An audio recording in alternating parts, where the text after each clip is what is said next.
Monsieur Book, are the train crew locked in their quarters? Yes, they are. Then the stage is set for the final act.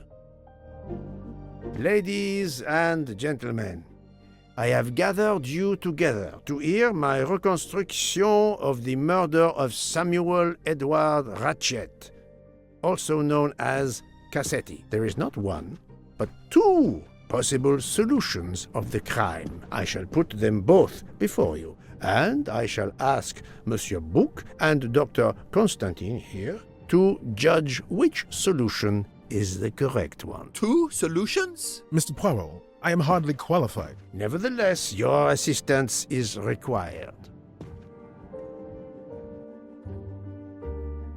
Now, you all know the facts of the case. Ratchet was found stabbed to death this morning. He was last known to be alive at 12:37 a.m. last night, when he spoke to the wagon-lit conductor through the door. His watch was found to be badly dented, and it had stopped at 1:15. Dr. Constantine, who examined the body, puts the time of death as having occurred between midnight and 2 in the morning. At half an hour after midnight, as you all know, the train ran into a snowdrift. After that time, it was impossible for anyone to leave the train. So, here is my first theory.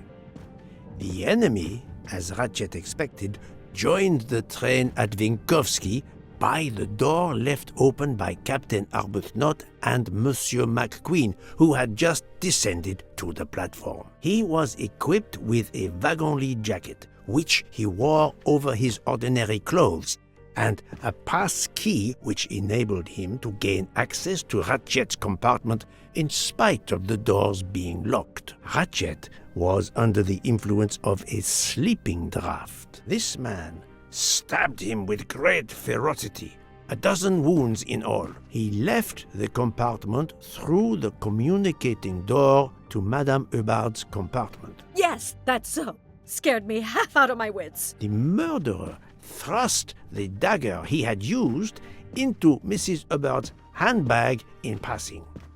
Without knowing it, he lost a button of his uniform. Then he slipped out of the compartment and along the corridor. He put the uniform jacket into Detective Locke's suitcase to cast suspicion on her.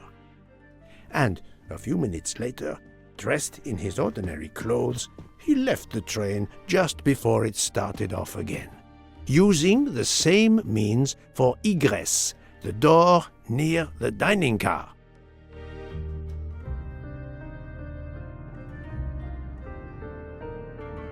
That is the first hypothesis. But there's a second. For that, we must examine the motive for the crime. Why was Ratchet killed? The motive is clear. Revenge, of course. Nothing was stolen, and we know that Ratchet had made many enemies. This was a premeditated crime, meticulously planned.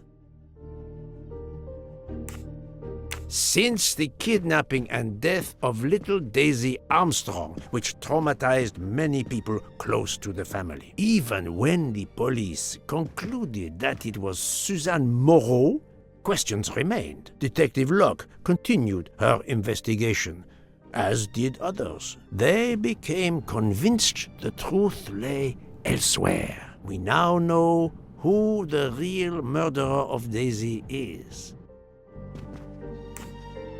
It is clear now that Daisy's killer was Ratchet, also known as Cassetti and Michael Clark and how many other names. But of course, many of you have known this for a long time. It is obvious that the 12 stab wounds are not a random number. Dr. Constantine's analysis revealed that some stab wounds appeared to have been caused by a right-handed attacker. Others indicated the knife wielder was left-handed. Some wounds were deep, more than one fatal, yet others were not much more than mere scratches. What can explain these discrepancies? This leads us to an obvious conclusion. They are symbolic. 12 stabs. 12! The same number as a trial jury in the United States. But not just a jury of 12 members condemning him to death, but 12 executioners as well. This self-appointed jury had meticulously planned for everything except Snow. snow. The avalanche that stopped us, as well as the presence of not one but two detectives on the train. They had to improvise, to hastily add clues and false leads. This woman in a red kimono does not exist. I don't know which of the passengers it was. It does not really matter. It was just a performance, a charade to introduce another possible culprit to muddy the waters. The time on Ratchet's broken watch was deliberately set to conceal the true time of the crime. The vial of vaping liquid incriminated Captain Arbuthnot. However, he had a solid alibi confirmed by Monsieur McQueen. Impossible then to suspect him. The conductor's jacket, found in Detective Locke's suitcase, was put there only to cast suspicion upon her. All these false leads were intended for me. But I am Poirot. I understood the truth. We have a train full of suspects. It's time to identify who the real culprits are. Let's start with Detective Locke.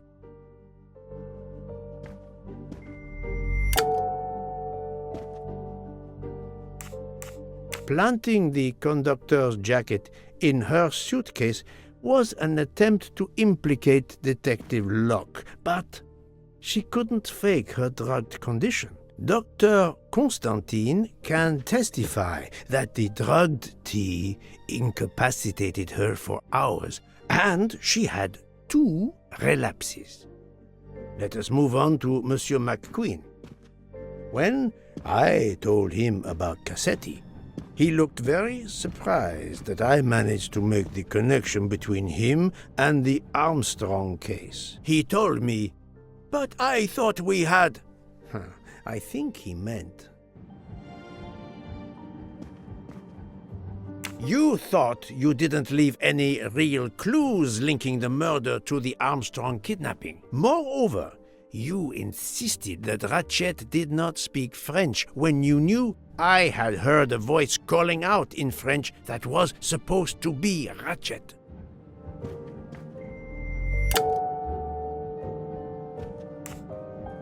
You took some pleasure in leaving me false clues, I think. It was quite annoying. But you told me yourself that your father was the district attorney who handled the Armstrong case. The case haunted my father. At first, he believed Suzanne Moreau had helped her boyfriend, Noah, to kidnap Daisy, even though there were questions that went unanswered, and a young policewoman refused to let it go, continuing to find discrepancies, but never enough to reopen the official investigation. That policewoman sits there. Her name is Joanna Locke. Then tell him. Tell him how in the end my father believed you, how he resigned a job that he loved, racked with guilt that he may have let that monster go free. He died young, broken, his faith in justice broken. That's what Ratchet did to him. Thank you for your honesty, Monsieur McQueen. Your father is one more victim of the man who called himself Ratchet. Now, I will turn to Ratchet's valet, Monsieur Masterman.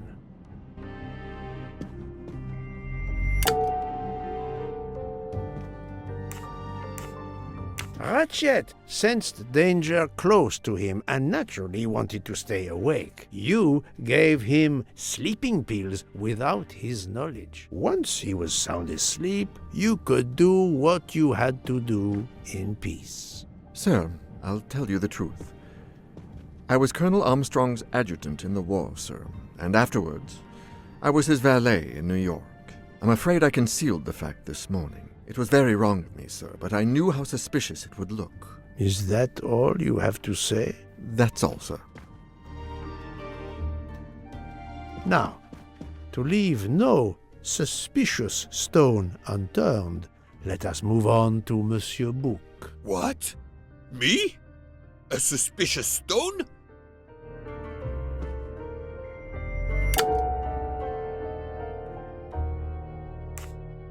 Book, my friend, of course you are not guilty. You did everything you could to get me on this train. What madness would cause you to ensure, and I speak with all modesty, that the best detective in the world could be present to witness your crime? But doesn't our friendship count as well? Most assuredly, but a murderer can wear all sorts of masks, including friendship. Let us consider our ever-efficient wagon-lit conductor, Pierre Michel.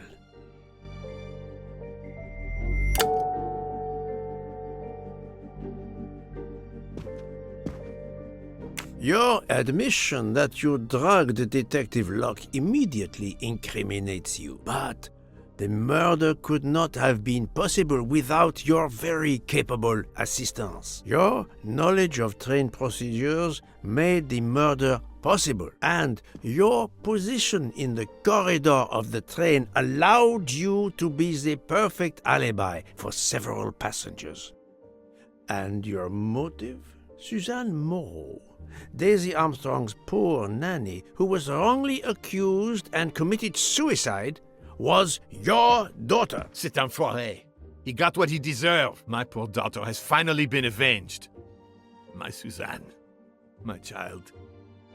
Let's move on now to Monsieur Hardman, one of 3 detectives on this train.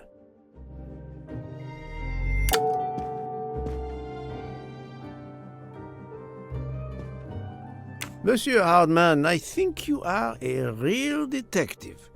But you were never hired by Ratchet. Your alibi was that you were watching the corridor to protect Ratchet, which, of course, you never did. You protected Pierre Michel.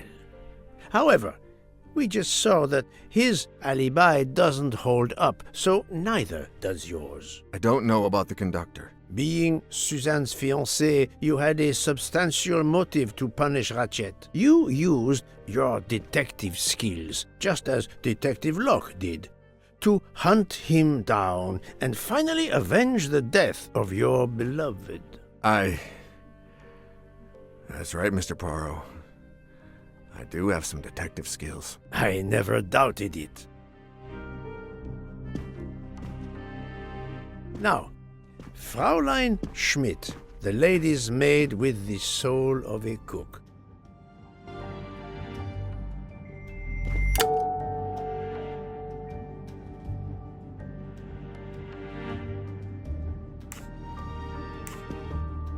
Fraulein Schmidt, you told me of your remorse for drugging Detective Locke. I believe you are sincere. However, as the cook of the Armstrong family, you experienced the drama from within. The death of Daisy, then Sonia Armstrong, who died in childbirth, and finally, Suzanne and John Armstrong. So much misfortune in that poor family. The death of this criminal is only justice. Let us move on to Countess Andreni. I was impressed by the earnestness of her husband when he swore to me solemnly on his honor that his wife never left her compartment that night.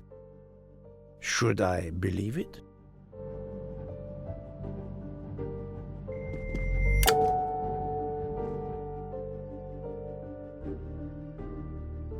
Countess Andreni, Being Sonia Armstrong's sister, you had every reason in the world to want to avenge her. But you were incapable of stabbing someone, even after what he had done to you and your family. The night of the crime, you simply took a sleeping pill. I appreciate the irony that nearby, Detective Locke was also in a drugged sleep. When you awoke, you thought the nightmare was over. Rudolph? Hush, my love. Hush. Excellent transition. I was coming to you, Count Andreny.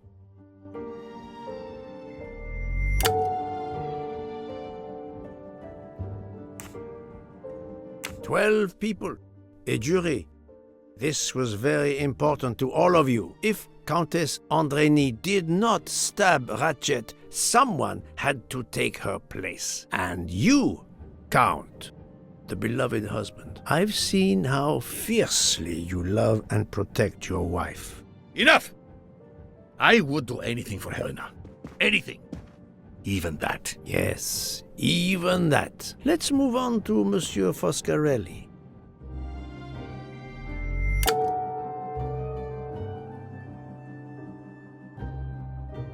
Detective Locke found out that you were the Armstrong chauffeur, and that you planned to travel on the same train at the same time as Ratchet. That is what made her decide to obtain a ticket as well. Unfortunately, she could not prevent the murder. Have you lost your tongue, Mr. Foscarelli? Oh, Daisy. She was the delight of the house. Tonio, she called me. And she would sit in the car and pretend to drive me. And you, Mademoiselle Olson, a champion for the immigrants, a worthy calling.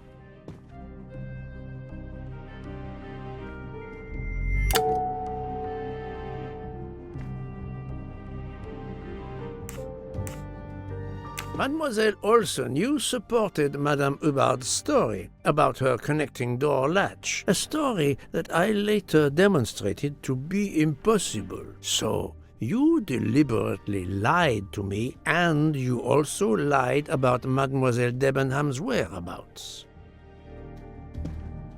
Enough! I can't take this anymore! I know what you want from me, Mr. Poirot.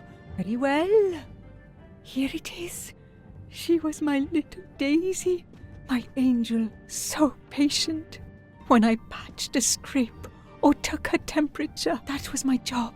But she was so much more to me. She was a shining light in an ever-darkening world. I've tried to honor her by caring for children who have lost everything. Thank you, Mademoiselle Olson. You too shed light on your part in this mystery. You were Daisy Armstrong's nurse. I will ask you no more questions. It is enough that you have admitted what I know to be the truth, and I understand. Let's move on. Dr. Constantine. You suspect me? I know none of these people. I didn't know Ratchet either, and I've taken a solemn oath to help people, not murder them.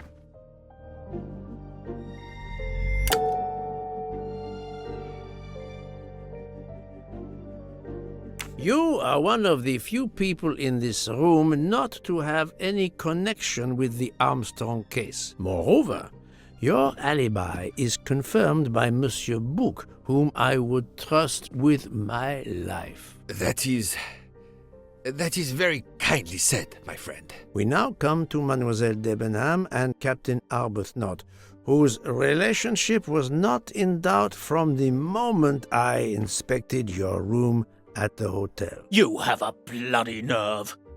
Indeed, I do. We're getting married.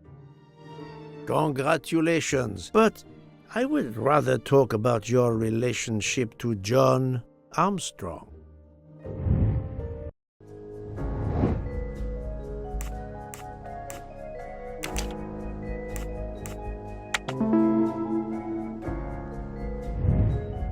That's the right answer. Captain Arbuthnot, you served in the army with John Armstrong. What I don't understand is why a man your age is still a captain. One might expect you to be a colonel as well. Ever fought in a war, Poirot? It was war that first brought me to England. Then you know what it's like. There's a shattering sound, and death, and mistakes, acting on intelligence that proved to be wrong. I sent a patrol to their death. Good men, brave men, wasted. John testified on my behalf at a court-martial. I'm not a colonel. I don't deserve to be, you bloody fool. But I'm also not in prison. John remained my best friend until... There, you have my story. Understand now? Archie, calm down, please. You're right, Mary. What you see in me, I don't understand. Oh, Archie, I see in you what John saw. Miss Debenham, I'm sorry. My turn, is it? I'm afraid so. And you have caused me quite a puzzlement. Your connection with the Armstrong family was not obvious. Then I remembered the job you currently hold.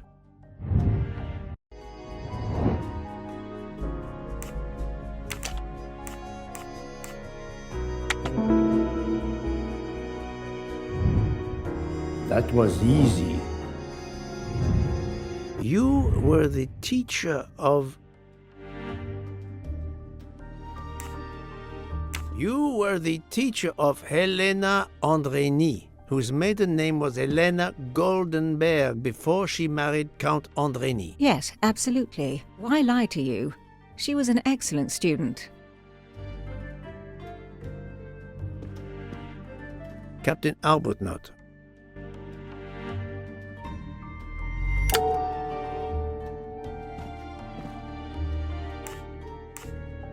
You had one of the strongest alibis, thanks to Mr. McQueen. But his testimony melted like a snowflake. There went your alibi. Poof! Unless you have another one. As for you, Mademoiselle Debenham,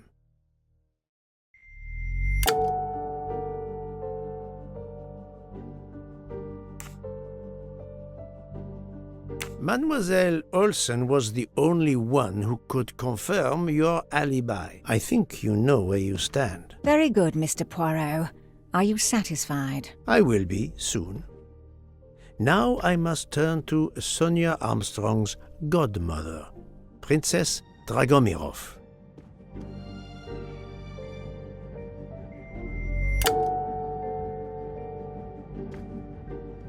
Princess Dragomirov, you weren't on my list of suspects at the start, given your social position. I left my social position in a cold country. Do you object to being addressed as Princess? I deny people the opportunity. It makes a good story to tell their friends. It also guarantees a good table in the best restaurants. Princess, there is also, forgive me, your extreme physical fragility. It does not stop me when I must be strong. Indeed. Of more importance, though, is the fact that you're the only left-handed person on the train. And the single blow to ratchet from a left-handed person was very, forgive me, weak. Finally, I'm afraid I know the alibi that you shared with Fraulein Schmidt is false. You have been very thorough, sir. I hope you will permit me to say we are much alike. I am honored. Now it is time to end with Mrs. Hubbard, or should I say, Linda Arden. If Princess Dragomirov hadn't told me about her relationship with this famous actress, I might not have made the connection. But you are a great actress, madame. Your performance as a flighty, self-involved woman was superb. I never would have guessed something entirely different. As for what ties you to the Armstrong family, it is obvious.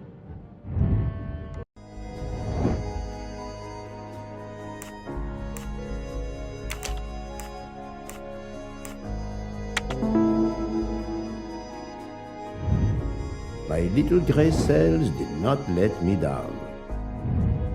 Mrs. Hubbard, you are the mother of Sonia Armstrong and Mrs. Andreni.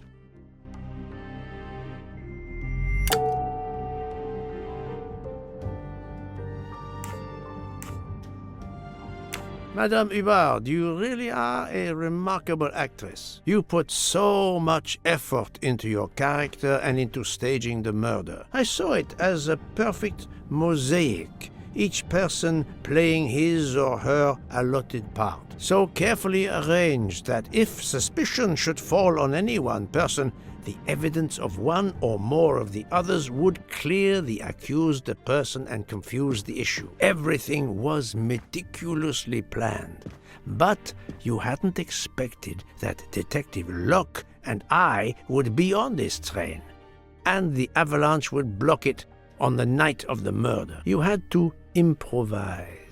But again, improvisation would be another of your skills as an actress. So you came up with the story that the latch on the door that communicated with Ratchet's compartment was hidden by the handbag. I always fancied myself in comedy parts. That slip about the sponge bag was silly. Shows you should always rehearse properly. You know all about it, Mr. Poirot. You're a very wonderful man, but even you can't quite imagine what it was like. That awful day, I was just crazy with grief. So were the servants. We decided then and there that the sentence of death that Ratchet had escaped had got to be carried out. There were 12 of us, or rather 11. Suzanne's father was over in France, of course. First we thought we'd draw lots as to who should do it, but in the end we decided on this way. It was the driver, Antonio, who suggested it. Mary worked out all the details later with Hector McQueen. It took a long time to perfect our plan. We first had to track Ratchet down. Hardman managed that in the end. Then we had to try and get Edward and Hector into his employment. Well, we managed that. Then we had a consultation with Suzanne's father. Captain Arbuthnot was very keen on having 12 of us. He seemed to think it made it more orderly. He didn't like the stabbing idea much, but he agreed that it did solve most of our difficulties. Well, Suzanne's father was willing. Suzanne had been his only child. We knew from Hector that Ratchet would be coming back from the east, sooner or later, by the Orient Express. With Pierre Michel actually working on that train, the chance was too good to be missed. My daughter's husband had to know, of course, and he insisted on coming on the train with her. Hector wrangled it so that Ratchet selected the right day for traveling when Michel would be on duty. And then, at the last minute, you came. For the rest of the story, you worked out everything, Mr. Poirot. You were right about all of us. What are you going to do about it? If it must all come out, can't you lay the blame upon me, and me only? I would have stabbed that man 12 times willingly. It wasn't only that he was responsible for my daughter's death, and her child's, and that of the other child who might have been alive and happy now. It was more than that. There had been other children kidnapped before Daisy, and there might be others in the future. Society had condemned him. We were only carrying out the sentence, but it's unnecessary to bring all these others into it, all these good, faithful souls. You are a director of the company, Monsieur Bouc. What do you say?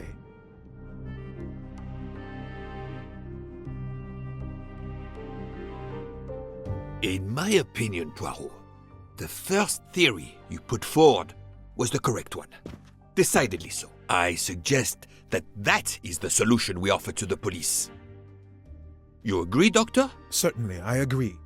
As regards the medical evidence, I think that I made one or two fantastic suggestions. Then, having placed my solution before you, I have the honor to retire from the case.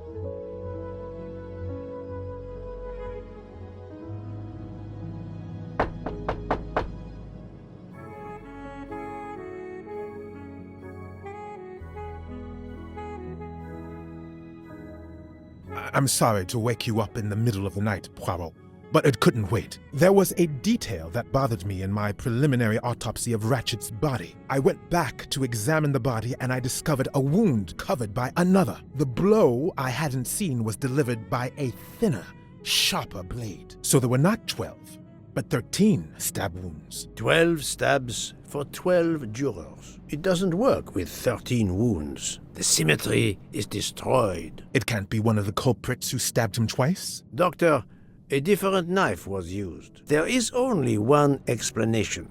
Somehow, some way, there is a 13th murderer on this train. We must tell Book.